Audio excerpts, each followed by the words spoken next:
नमस्कार, शिक्षण अभिरुचि पार्ट 2 में आपका स्वागत है। पार्ट 2 के अंदर जो प्रश्न है, इस प्रश्न पर भी डिस्कस करेंगे कि इसमें हमें किस तरह से सावधानी बरतनी है। फिर एक बार और बता देता हूं कि नकारात्मकता से हमेशा दूर रहना है, सकारात्मकता पर हमेशा बल देना है। देखते हैं कौन कौन सी बातें हमारे सामने होगी, उस पर डिस्कस करते हैं। वर्तमान शिक्षा प्रणाली में किस प्रकार के सुधार की आवश्यकता, पाठ्यक्रम में संशोधन की जरूरत है, मूल्यांकन प्रणाली में परिवर्तन की जरूरत है, शिक्षा का व्यवसायीकरण करना है या शिक्षा में कंप्यूटर के प्रयोग की जरूरत है। देखिए, पाठ्यक्रम में संशोधन की क्या है जरूरत है। आपने पढ़ा होगा कि वर्तमान में जो पाठ्यक्रम आ रहा है ना, राज्य स्तर पर भी कैसा पाठ्यक्रम आ चुका है, एनसीईआरटी पाठ्यक्रम आ चुका है। और पाठ्यक्रम के अंदर जो पुस्तकें प्रयोग की जा रही है ना, वो कितनी छोटी छोटी लेकर के आए, लेकिन वो जो है ना पुस्तकें, वो इतनी रोचक बना दी गई है कि उसमें आपको सीधा सीधा आंसर बच्चे को नहीं मिलेगा। तो जब बच्चे उसके अंदर ढूंढने का प्रयास करेंगे तो इसे हम क्या कहते हैं, मनोविज्ञान की भाषा में कहते हैं लर्निंग बाय डूइंग, जिसे हम कहेंगे करके सीखना, जिसे हम करके सीखना कहते हैं।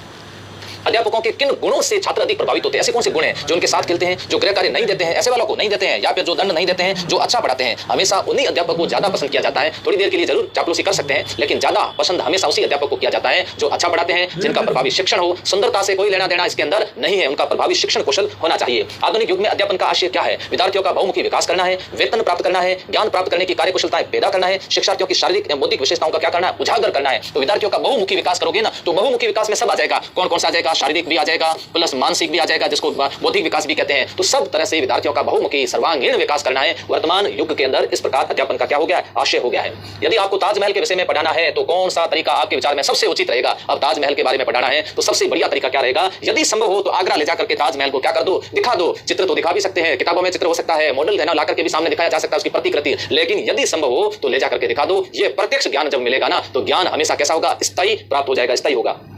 अध्यापक पैदा होते हैं, बनाए नहीं जाते, ऐसा क्यों कहा जाता है? अध्यापक ढूंढने से मुश्किल से मिलते हैं। प्रत्येक व्यक्ति अध्यापक नहीं हो सकता, यह अध्यापक की स्वाभाविक विशेषता है। विद्वान होना प्रत्येक के लिए कोई चाय का प्याला नहीं है जी। हाँ, विद्वान होना कोई चाय का प्याला नहीं है जो घूंट ले ली जाए। विद्वान होने के लिए तपना पड़ता है, विद्वान होने के लिए तपस्या करनी पड़ती है, और जब तपस्या करनी पड़ती है ना, तब जाकर के विद्वान बनते हैं। क्या करते हैं? विद्वान बनते हैं। पढ़ाते समय अध्यापक को बीच में प्रश्न क्यों पूछने चाहिए? पढ़ाते समय कई बार अध्यापक क्या करते हैं, बीच बीच के अंदर प्रश्न पूछते हैं। एक तो बच्चों का ध्यान आकर्षित करने के लिए भी प्रश्न पूछे जाते हैं। विद्यार्थी प्रश्नों के उत्तर देना पसंद करते हैं, अनुशासन कायम रखने के लिए, प्रधानाचार्य को प्रश्न करने के लिए छात्रों को अभिव्यक्ति का अवसर मिलता है। इससे क्या मिलता है? अभिव्यक्ति, अपनी बात रखने का अवसर मिलता है, ध्यान केंद्रित भी करवाया जाता है, अनुशासन भी रहता है। ये ऑप्शन उत्तर बाद की बातें हैं। पहले सबसे बढ़िया क्या है कि उनको बोलने, अभिव्यक्त करने, अपनी बात रखने, अपने विचार व्यक्त करने का क्या मिलता है, अवसर मिलता है। इसलिए बार बार बीच बीच में प्रश्न पूछने चाहिए। जीवन में सफलता प्राप्त करने के लिए क्या आवश्यक है? आत्मसंतोष होना, अधिकारी का पुत्र होना, परिस्थितियों से अच्छा समायोजन, अधिक धन का होना। अधिक धन का हो ये कोई आवश्यक नहीं है, अधिकारी का पुत्र हो ये कोई जरूरी नहीं है। अब देखो, सफलता प्राप्त करने के लिए क्या है? परिस्थितियों से अच्छा समायोजन हो, आत्मसंतोष होना। तो परिस्थितियों के साथ में जब समायोजन होगा ना, तो अपने आप संतुष्टि हो जाएगी, आत्मसंतोष उसको मिल जाएगा। सबसे ज्यादा समायोजन कौन नहीं करते हैं? किशोरों में समायोजन का क्या होता है? अभाव होता है, इसलिए वो संतुष्ट नहीं होते। किससे नहीं होते? ना तो परिवार से होते, ना समाज से होते, किसी से नहीं होते।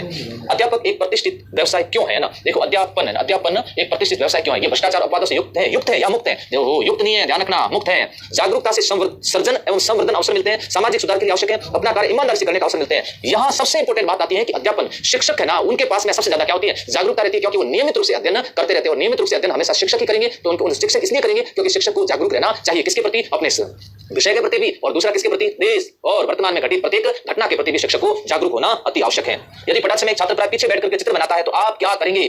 उसको दंडित करोगे क्या? उसको पिटाई करोगे? पिटाई कभी नहीं करनी है, दंड उसको कभी भी नहीं देना है। उसकी कला प्रतिभा को उचित दिशा देंगे, उसे समझाएंगे, प्रधानाचार्य से शिकायत करेंगे, उसके अभिभावकों से शिकायत करेंगे, उसकी कला प्रतिभा को क्या देंगे? उचित दिशा देंगे। उसके अंदर ऐसी कोई प्रतिभा है तभी तो चित्र बना रहा है, और कोई तो नहीं बना रहा चित्र। ऐसी स्थिति के अंदर एक अच्छा चित्रकार बन सकता है ना, तो उसकी कला, उसकी प्रतिभा, जो प्रतिभा की जो कला है, उसको क्या करेंगे? उसको विकसित करेंगे, उसको बढ़ावा देंगे, उसको बढ़ावा देंगे। मान लीजिए आपकी कक्षा के छात्र बहुत शरारती हैं, मान लीजिए ऐसा हो सकता है शरारती है, वे अपने शिक्षकों के लिए अनेक अशोभनीय बातें कक्षा के श्यामपट्ट लिख देते हैं, बोर्ड के ऊपर कुछ न कुछ लिख देते हैं अपने शिक्षकों के बारे में। ऐसी स्थिति में आप किस प्रकार से निपटेंगे? अब यहाँ पर क्या करना है? यहाँ पर कारणों का पता करना है। क्या करना है? कारणों। अब जब कारणों का पता करना है तो उसको कहते हैं निदानात्मक परीक्षण। अब निदानात्मक परीक्षण होने के बाद में फिर उसका करना है क्या? उपचार। उपचार का मतलब होता है ट्रीटमेंट। तो सबसे पहले कक्षा नायक को अपना विश्वास में लेंगे, ऐसे शरारती छात्रों की पहचान करेंगे। आप अपने अवकाश काल में कक्षा की निगरानी करेंगे तथा आकस्मिक निरीक्षण द्वारा शरारती छात्रों की क्या करेंगे? पहचान करेंगे, खुद करेंगे, पहचान करनी होगी। कक्षा नायक को अपने पक्ष में लेंगे, उसको ऐसा नहीं करना है, तो उसका आकस्मिक रूप से क्या करना है? निरीक्षण करना है। आप संपूर्ण कक्षा को आर्थिक दंड देंगे? नहीं, ऐसा नहीं करना, दंड बिल्कुल नहीं देना। आप संपूर्ण कक्षा के प्रति कठोर अनुशासनात्मक कार्रवाई करनी ही नहीं है, किसी प्रकार का दंड देना नहीं है। बच्चा शरारती है तो कारणों को जानो, बच्चा लेट आता है तो कारणों को जानो, गृह कार्य पूरा नहीं करना है तो सबके कारणों का ही पता करना है, और कारणों का पता करने के बाद उसका उचित क्या करना है? समाधान करना, उचित समाधान करना है।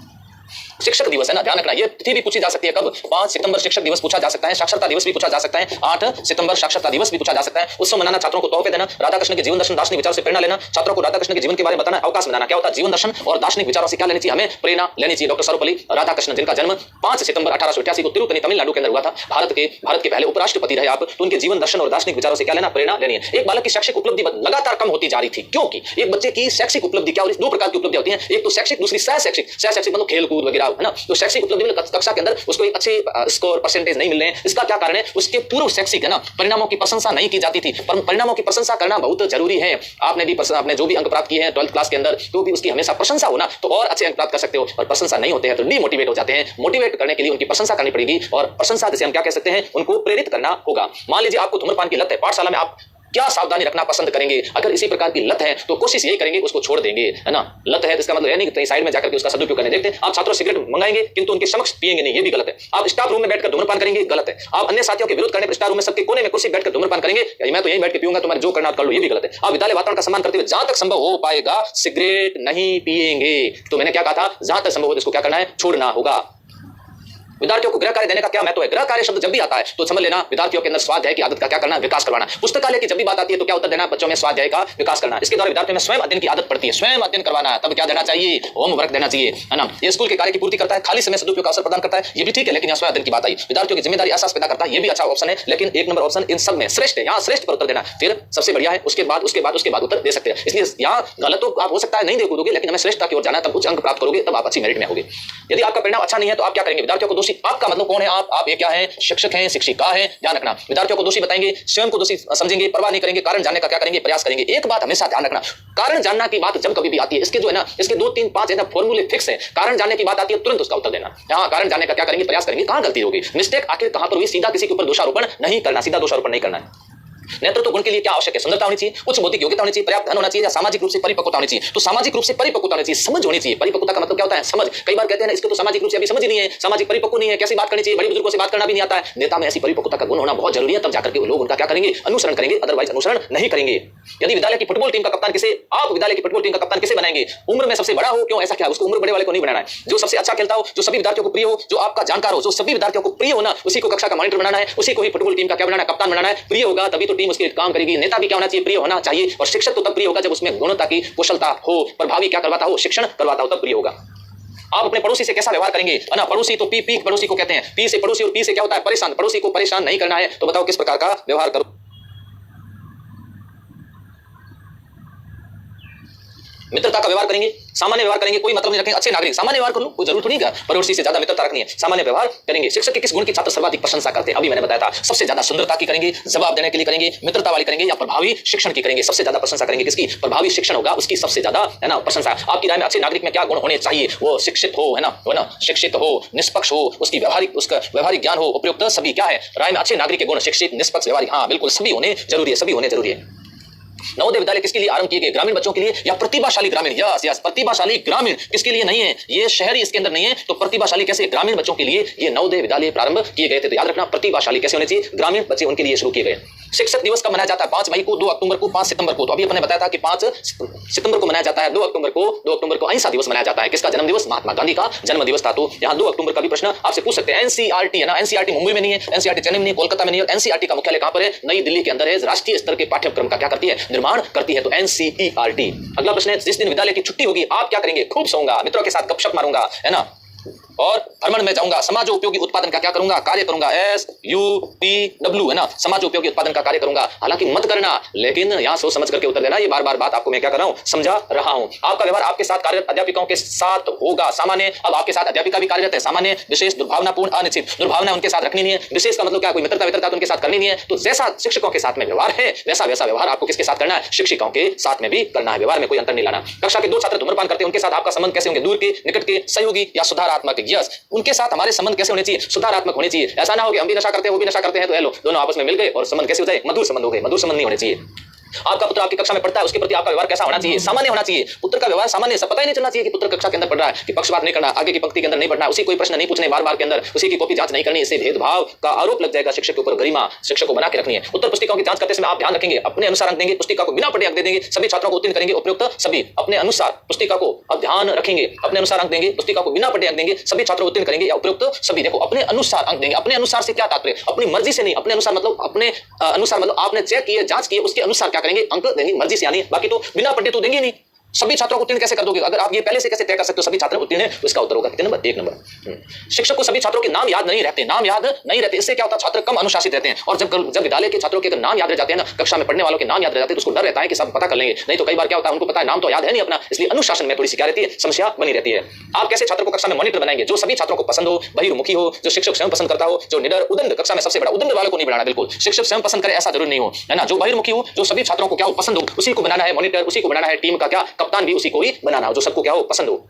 अध्यापक अपने विषय पर अधिकार क्यों होना चाहिए? सुलभता के लिए, शिक्षण को सफल बनाने के लिए, रोक डालने के लिए, विद्यालय का नाम करने के लिए नहीं, शिक्षण को क्या बनाने के लिए? सफल बनाने के लिए, शिक्षक को सरल बनाने के लिए, शिक्षण को कैसा बोधगम्य बनाने के लिए ऐसा किया जाना चाहिए। अगला प्रश्न है कि आपकी कक्षा में कई कमजोर विद्यार्थी, आप इनके शैक्षिक स्तर को सुधारने हेतु क्या उपाय करेंगे? प्रधानाचार्य को सूचित सूचना देंगे, अतिरिक्त समय में कक्षा लगाएंगे, दंड देंगे, अभिभावकों को कहेंगे अतिरिक्त समय में कक्षा लगानी है, दंड नहीं देना है, किसी भी हालत के अंदर दंड नहीं देना है। अभिभावकों को क्या कहना है इसके अंदर? अभिभावकों का इसमें कोई रोल नहीं है। प्रधानाचार्य को सूचना देने से क्या होगा? हमें सुधार करना है, तो क्या करना होगा? अतिरिक्त कक्षाएं लगानी होगी, तब जाकर के क्या होगा? उन बच्चों में सुधार होगा। छात्र द्वारा कक्षा में आपसे पूछे गए प्रश्न का उत्तर आपको नहीं आने की स्थिति में आप क्या करेंगे? उसे डांटेंगे, चुप रहे, ऐसे प्रश्न मत पूछा कर, अनसुना कर कक्षा समाप्त होने के बाद में बताएंगे। प्रश्न नहीं आता स्वीकार कर पता करके बताएंगे, उसे अनावश्यक बातों में उलझा देंगे। ये होना चाहिए। एक अच्छा शिक्षक वही होता है, अगर प्रश्न पूछ लिया उत्तर नहीं आ रहा तो नहीं आ रहा है, आराम से कह दो देखो बेटा इसका उत्तर मुझे आज तो मालूम नहीं है, कल मैं आपको इसका उत्तर क्या कर दूंगा, बता दूंगा। बच्चे कहेंगे हाँ सर ठीक बात है, बात को टाल दो, डांट दो, घुमा दो, ऐसे घुमाने वाली बातें वहां पर नहीं करनी है।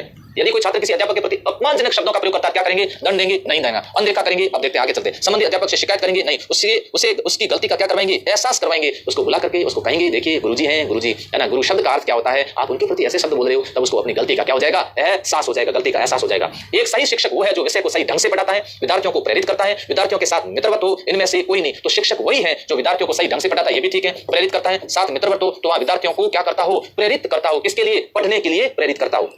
पाठ्यक्रम से क्या तात्पर्य है? विद्यालय में पढ़ाने वाले विषय, विद्यालय के अंदर बाहर दिए जाने वाले अनुभव, विद्यालय द्वारा प्रदत्त सभी अनुभव, या फिर इनमें से कोई नहीं। तो पाठ्यक्रम का मतलब होता है करिकुलम। करिकुलम से तात्पर्य होता है क्या? दौड़ का मैदान होता है, दौड़ का मैदान। विद्यालय और विद्यालय के बाहर के सारे अनुभवों को मिला दिया जाए तो उससे तैयार होता है क्या? पाठ्यक्रम तैयार होता है। वर्तमान में संशोधन की आवश्यकता है, किसमें? पाठ्यक्रम के अंदर संशोधन की आवश्यकता है। एक विद्यार्थी विद्यालय में विलंब से आता है, शिक्षक के रूप में आप क्या करेंगे? उसे विद्यालय से बाहर भगा देंगे, उसे दंडित करेंगे, उसके अभिभावक को बुलाकर चर्चा करेंगे, विलंब से आने के कारणों का क्या करेंगे? पता करेंगे। कारणों का पता करने का मतलब क्या हो गया? निदान। और निदान होने के बाद में उसका क्या करना है? उपचार। उपचार को हम कहते हैं ट्रीटमेंट। निदान का मतलब होता है क्लिनिक। क्लिनिक में होकर जाते हैं तब क्या किया जाता है? टेस्ट। एक शिक्षक एक डॉक्टर के पास में अगर कोई जाता है, मुझे बुखार आ रहा है, डॉक्टर साहब क्या कहेंगे? जा खून टेस्ट करवा के, इसे क्या कहते हैं? निदान। फिर वापस आया, पर्ची देखने के बाद में उसको मलेरिया का ट्रीटमेंट करेंगे, इसे कहते हैं उपचार। कारणों को सबसे पहले जानना है, तब सही उपचार होगा। वही शिक्षक प्रभावी माना जाता है जो विषय पर अधिकार रखता हो, सुंदर हो, सुंदरता की कोई जरूरत है नहीं, वाक कौशल में निपुण, ये ठीक है, उच्च परिवार संबंधित हो, विषय पर क्या रखता हो? अधिकार रखता हो, प्रभावी क्या करवाता हो? शिक्षण करवाता हो, वही शिक्षक अच्छा शिक्षक माना जाता है। प्रभावी शिक्षक उसे मानेंगे जो है ना बच्चों को उच्च अंक दिला सके, बालों को रोजगार दिला सके, बालों को खेलने का अवसर दे, बालों को सर्वांगीण क्या करता हो? सर्वांगीण विकास करने वाला हो, बालक का बहुमुखी विकास करने वाला होना चाहिए। अभिभावकों को चाहिए शिक्षकों के कार्य पर निगरानी रखें, ट्यूशन की व्यवस्था करें, बालक की प्रगति की चर्चा शिक्षकों समय समय पर करें, है ना। विद्यालय की गतिविधियों का हस्तक्षेप ना करें, बिल्कुल हस्तक्षेप करना चाहिए, हमेशा आना चाहिए, देखना चाहिए। ट्यूशन की व्यवस्था नहीं करवानी चाहिए, शिक्षकों के कार्य पर निगरानी रखनी चाहिए, वो इतना जरूरी नहीं है, लेकिन बालक की प्रगति क्या है इसके बारे में समय समय पर डिस्कस शिक्षक के साथ आकर के करना चाहिए। इससे क्या होता है? बच्चे को भी डर रहता है कि मेरी प्रगति रिपोर्ट बार बार मेरे अभिभावक के द्वारा जांची जा रही है।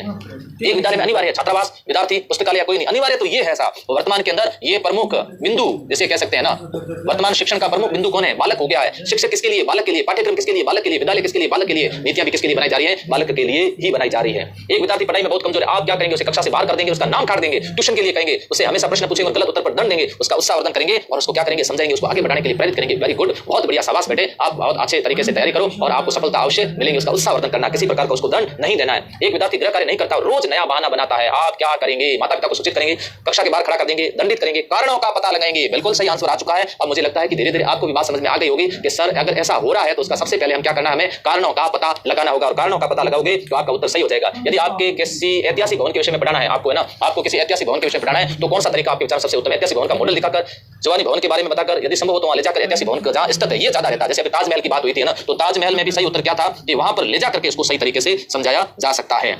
अध्यापक को कक्षा में प्रश्न क्यों पूछने चाहिए? ध्यान केंद्रित करने के लिए, मजा लेने के लिए, स्पष्ट है ना व्यक्त करने के लिए, शिक्षण अधिगम प्रक्रिया को क्रियाशील बनाने के लिए। हाँ ये ठीक है, ताकि बच्चे उसमें क्या करते हैं? अपनी अभिव्यक्ति करते हैं, तो इसमें क्रियाशीलता बनी रहती है, नीरस नहीं हो ना। अध्यापन कैसा नहीं हो? नीरस नहीं होना चाहिए, क्रियाशीलता इसके अंदर बनी रहती है। सहायक सामग्री है केवल दृश्य सामग्री, दृश्य और श्रव्य सामग्री, केवल श्रव्य। सहायक सामग्री दोनों प्रकार की होती है, सहायक सामग्री दृश्य भी होती है, सहायक सामग्री श्रव्य भी होती है। तो दृश्य और कैसी होती है? श्रव्य सामग्री, इसको हम सहायक सामग्री कहते हैं। अब केवल मान लो कोई चार्ट लेकर के आगे शिक्षक पढ़ाने के लिए, तो एक चार्ट तो बोल तो सकता नहीं, चार्ट सिर्फ देखा जा सकता है, चार्ट की बातें सुनी नहीं जा सकती, तो ये कैसे हो जाएगी? दृश्य हो जाएगी। पुरस्कार दंड है, पुनर्बलन है, वर्दी करने वाला कारक है, अभिप्रेरणा है या जीवन यापन है?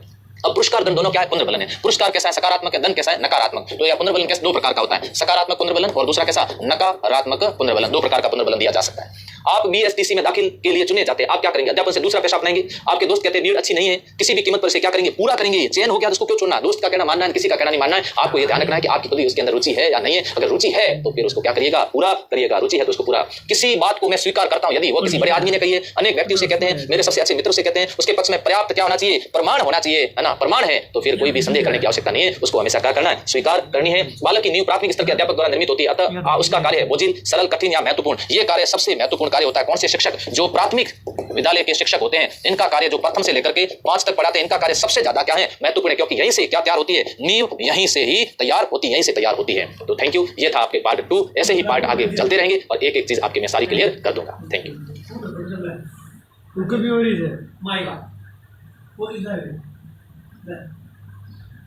ना, चश्मा आ रही